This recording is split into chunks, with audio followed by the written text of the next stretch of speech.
science degree in nursing from East Carolina University. She also holds a certification in the care of adult medical and surgical patients. She is a wife, mother, and born-again child of the Most High King. Good afternoon. Welcome to Family Health Matters. I'm your host, Wendy Bridgers, and we are here live in the studio on Awesome Radio 106.9 FM. We are here every Thursday from 3 to 3:30 for Family Health Matters because we do believe the health of our family does matter. I have again with me in the studio, you may recognize these two lovely ladies who were here a couple of weeks ago. And convince them to come back to share some additional information with us on today. And our topic today is going to be miscarriages and pregnancy loss. I have Dr. Alison Swift with me and Dr. Madeline Fernandez. And they are experts on this topic. And they have done their research for their PhDs concerning this issue. And I was thinking about when we started talking about the topic, how sensitive it may be, and it may be concerning to people, and it may cause a little bit of anxiety, a little bit of stress, and may even bring back some memories for some people who may have experienced it. But I was thinking that this would be the perfect opportunity to share this information and to educate our audience on that this is real and how can we as families support women that may have experienced loss, and to be able to just understand some of the processes or some of the things that they go through psychologically, physically, mentally, just see if we can just sort of pull some things together and pick their brains and share this information on today. So I want you to be mindful. And if you need to step away from the conversation, that's fine.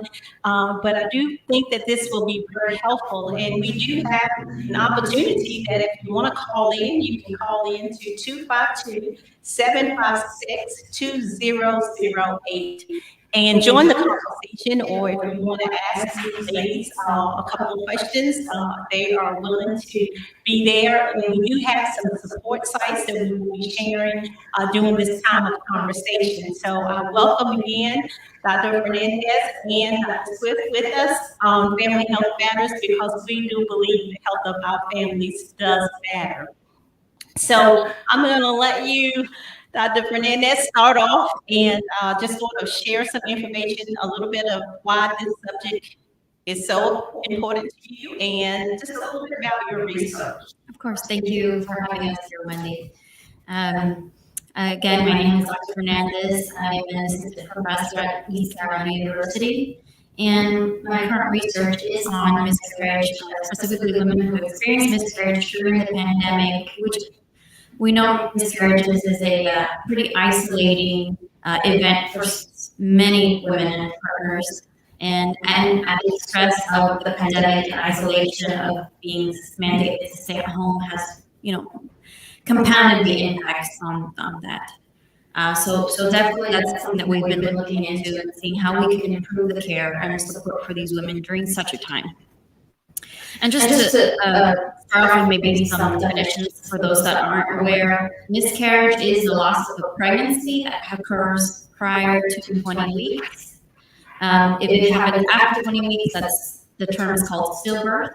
That's when the baby is a little bit more advanced, more developed, and usually after 20 weeks, they have a greater chance of survival if they're born prematurely. But that's not really the case for those under the 20 weeks, so that's kind of where they break that up. Stillbirth, it happens about 1% of all pregnancies, so it's not as common. Whereas miscarriages, it happens 30 to 40% of all pregnancies can end up in miscarriage. So that's a much higher percentage, and so it is very common. The main issue that maybe we don't know too much about it, or we think we're in this alone when it does happen to us, is because there's this culture of keeping it quiet and hushed and not talking about it, whether it's because we're embarrassed, we feel like failures as a woman, you fear judgment or comments of others that may not know what you're going through, and that could be hurtful. So we tend not to talk about it when you do, you'll easily find one or two maybe women within your own family that have gone through it and they just haven't shared it before. So it is very common, but each woman's journey is different, and the way that that they are affected emotionally and physically and mentally through it is different. So those are some kind of background statistics and definitions to get us started. I would say, to add to that, the most common reason for miscarriages is usually genetic malformation. So it's not anything that the woman did or didn't do. It's usually something we don't have any control over. Maybe the egg or the sperm came with some genetic mutation that was just wrong from the beginning, or during the process of when the sperm eats the egg and starts to develop, one of the little cells has an error in it, and so eventually the whole system of developing the baby shuts down, and we have what's the miscarriage. And that just sort of jump in there. I think that piece is really significant because I think when you started off, you were talking about how the conversation is not readily, something that we talk about on a regular basis, or it is kept very private. Right. But I think people understanding that with a miscarriage, it doesn't necessarily mean that the mom didn't do something that they were supposed to do, or they didn't eat right, they exercised too hard, or something like that. And it could just be genetics. Right. And I guess I don't want to make it sound like just genetics, but I wanted to make sure that you, as you said, that it wasn't anything that could have done different, I guess. Right. Like I said, that is about 60% of miscarriages. Mm-hmm. The other percentages could be potentially from being advanced age, smoking, being overweight, or have increased number of sexually transmitted infections. Those are things that will increase your risk for miscarriage. And usually, if you're in the care of an obstetric or gynecologist provider, they'll cover what medications to stay away from, and what foods to stay away from, things like that. So if you're following the guidelines and you're taking your prenatal vitamins, most of the time, like I said, 60% of the time, it's nothing you did or didn't do. And the problem is that even knowing that, we tend to blame ourselves and start thinking back, like, okay, did I do this, or did I not do this, or did I do it too much? And you kind of spiral into your head, trying to find a solution, trying to find a control or something you can do next time better. But again, most of the time, it was just totally out of our hands. Yeah. And then that's good because, like you said, spiral.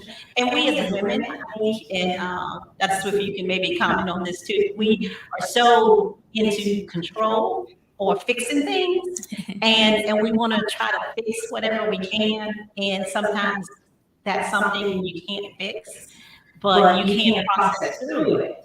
And maybe because I was listening to a podcast this morning, and one of the things that they were talking about, a woman gave an example about a miscarriage, and she was trying to work through the process. She was talking about her testimony, and one of the things she was saying that because she miscarried the first child, that the doctor came in and they did some additional research to find out what was going on. So they found out that it was genetic. There was some genetics that was associated with it, but prepared her and helped her and her husband be prepared for the second child. And they were able to do some things with her cervix and some different things to help her carry the baby full term. So she turned that around. It took a while, she said, it took a while, but she was able to turn that around to be a positive that it was a benefit to know that had she not done the research and the doctors had not found this, then she would have suffered another loss. Yes, that's really important. Yeah. So that's what are your thoughts about that?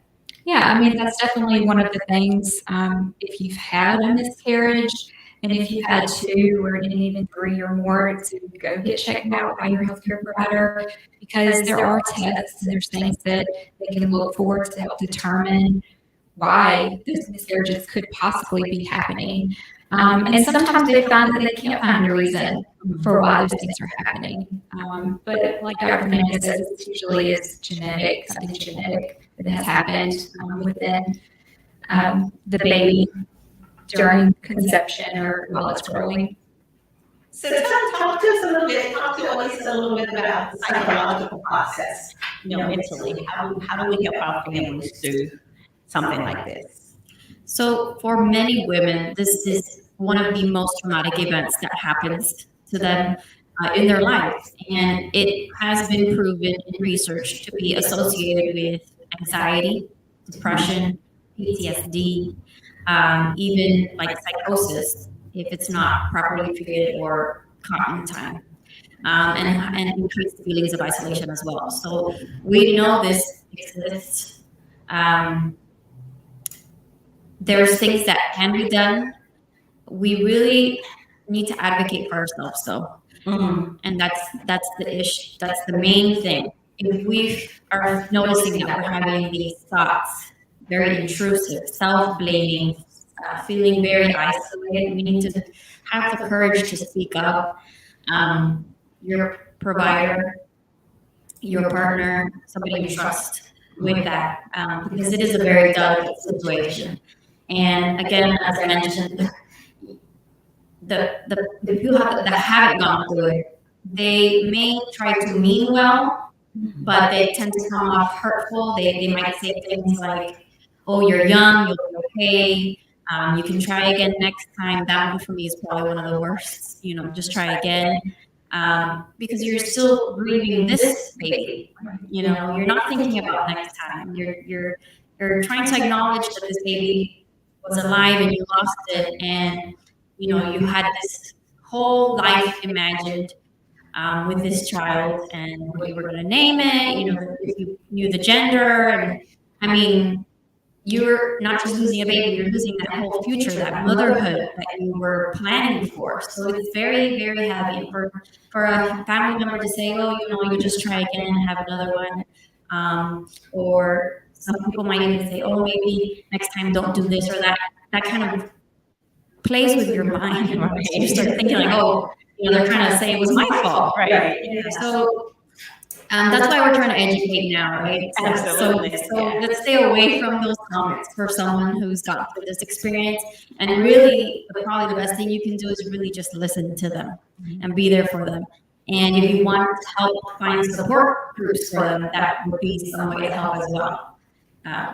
Absolutely. I'm glad you said that, because that to me was the whole purpose of this segment, is to educate, because we don't want to hurt anybody. But if we're, what that's this old saying, ignorance is bliss, and if you could just learn and to think in your mind, what can I do differently?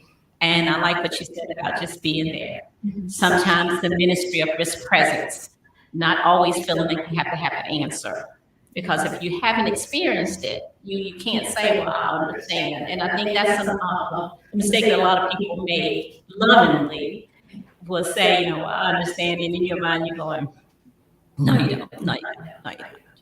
Yeah. Okay, good point. Good point. Good point. Because misconceptions, So that's sort of like mentally. So if we're recognizing that we're having some depression, or the person is having some depression, what are some avenues that we can help direct them to? So, Dr. Seth, do you want to Sure. Well, I think it's important. Social support is extremely important when you're going through a miscarriage or a pregnancy loss. And one way that families can help somebody that they know is to acknowledge the fact that they've lost a pregnancy. Because Dr. Fernandez was saying, so many times people go, this experience goes unacknowledged by a lot of people. They just don't see, they think, "Oh, it's not, you haven't had the baby yet. You don't have that baby in your arms."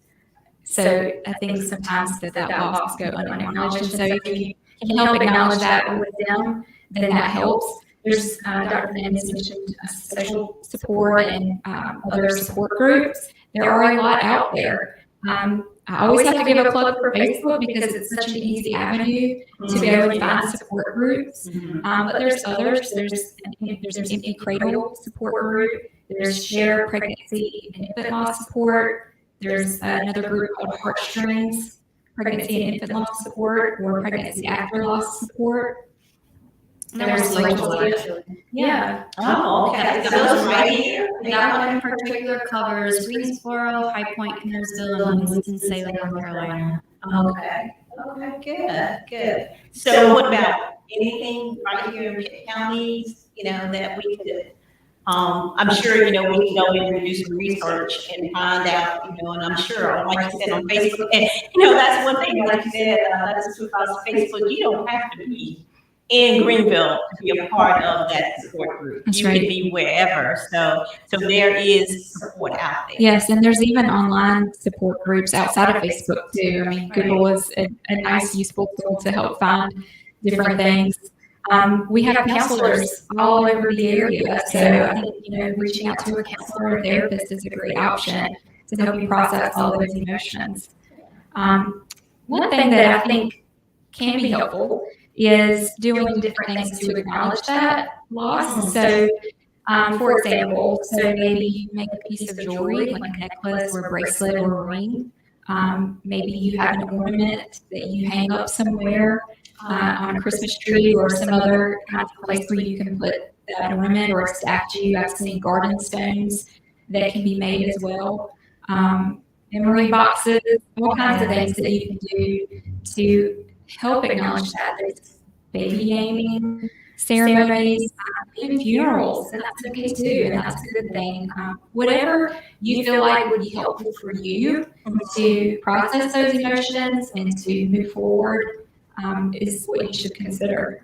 Absolutely, that's very good, and I like that so much because it doesn't mean that it's not important, but it brings significant awareness to that important part of your life and your husband's life or the family's life, and you want that person because it is a person, it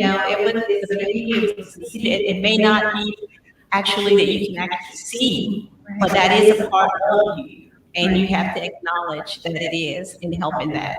And I think too, another reason for it would be church. I think that's not a good support group, good ministry. That is a place that would be helpful. And I think this part of education is helpful even for just educating ministry, because if you haven't had it happen in the church or, feel like you really don't have to have any knowledge about it. We need to be informed. We need to be educated. Mm-hmm. Definitely. So as Dr. Swift said, those are excellent tools and things, because like we do for anyone that we lose, right? We do hold funerals or ceremonies, to go through that grieving process and get that closure, right? Which we don't see a lot with miscarriages, because a lot of times you'd go home with nothing. The baby was too small, and usually at that age, in the first trimester, what you typically see is blood, clots, tissue, more than the full formed baby. But that doesn't mean that you can't do the same thing that you would do for a person like your grandfather or your father or mother, whoever passed away that you loved. It's still somebody that you loved. So I think that we should all encourage it and be okay with it, and that helps acknowledge and helps people move through the grieving process and be able to move forward and not get stuck kind of spiraling mentally with that. Right. Because it is healthy to grieve. It is healthy to let it out. Absolutely. And seek help when you need it. It is totally healthy and recommended. If you need therapy alongside medication, it's both combined have been proven to really help. Yeah. And there's no shame in that. Absolutely, there's no shame. And the more we're educated about it, and the more we talk about it, I think the more comfortable people feel that just your counseling just by itself. That people have on the last show we talked about the stigma of just being, seeing a counselor. In this day, and not just with miscarriages or pregnancy loss, but just this day and time, so many things have gone on and so many lives have been changed, and people just deal with things differently. Mhm. And whatever it takes, and I believe with all my heart, whatever it takes to get you through that situation, you need to do it. It's self-care. Right. My husband came down this morning and he said, the new word I'm hearing is self-care, self-care. And I said, well, what does that mean when you're talking to me? He said, self-care. That means I got to keep Michael first, self-care. And that's important. That's important, especially with a pregnancy loss. You know what you need. And even if you can't pinpoint what you need, hopefully family around you can help you maneuver through that. Right. Yeah.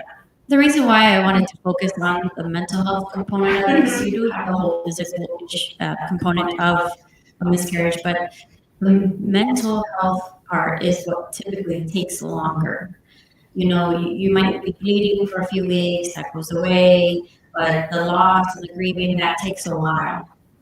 And the concern there really is, if you're not able to grieve in a healthy way and move forward, you might bring this anxiety and stress into your next pregnancy. And that can affect it as well, because anxiety is linked to increased risk for miscarriage as well. So you don't want to be bringing that into your next pregnancy if you can at all help it. And it's normal. It will be normal to have a level of anxiety because you are scared. You're scared it's going to happen again. And most women at that second pregnancy might not bond with the baby right away. They might wait until after that 20-week mark, kind of waiting and seeing, okay, is it, going to happen this time?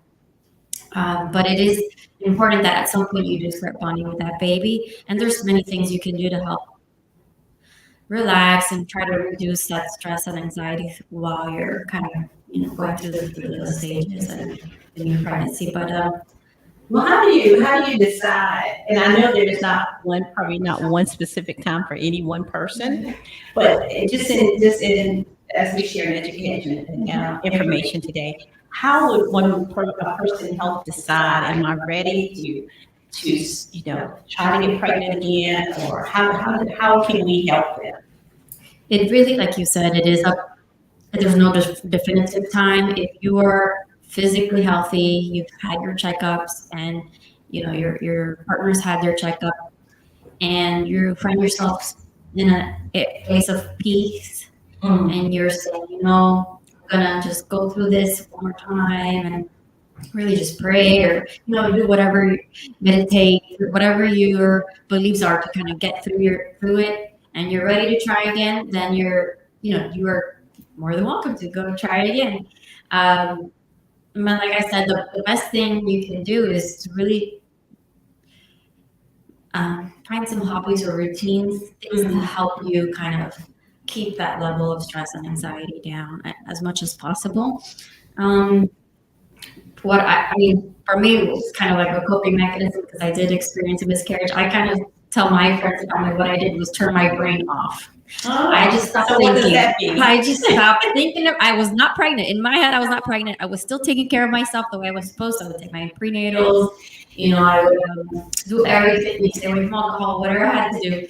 But I would kind of immerse myself in work and just do what I could to take my mind off it and forget that I was pregnant and just live my life. And eventually, we got to the 18-20-week mark, everything was still good. And at that point, I started kind of opening my heart up to this next baby and fell in love with it. And thankfully, everything went just fine. So that's what I did. Okay. So. But I think I like the part where you said that you turned your mind off from your pregnancy, but you still did the things that you needed to do to take care of that baby. And I think that's really important. People realize that you turn your mind off.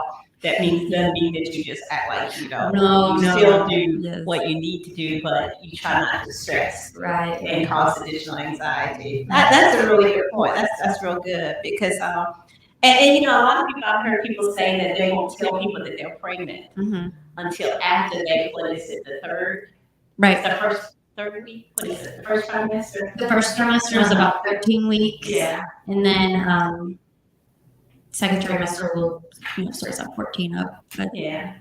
But then and it's what I hear say goes back to what you said is what's comfortable. Mhm. And what is comfortable for you and what's comfortable for your spouse, and for you to move forward with that. But I like the way you said that, because that sort of to this heavy conversation, to just add in there that there is possible, just because you did have a loss doesn't mean that you cannot get pregnant. That doesn't close all the doors. So you want to we have we got 2 minutes. So talk about the bliss part. Yep, I'm getting to that.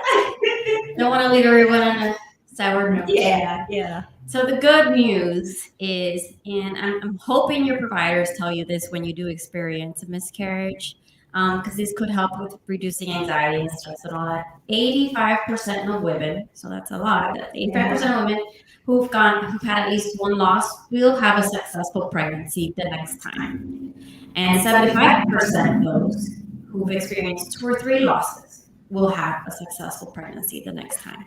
So those are pretty good odds. So say those odds one more time. 85%, 75%. Those are high odds of having a successful pregnancy the next time that you get pregnant. Yeah. So see, there it is. There's a what is a silver lining? There is a silver lining. Yeah. And this sort of just wrapping up a little bit.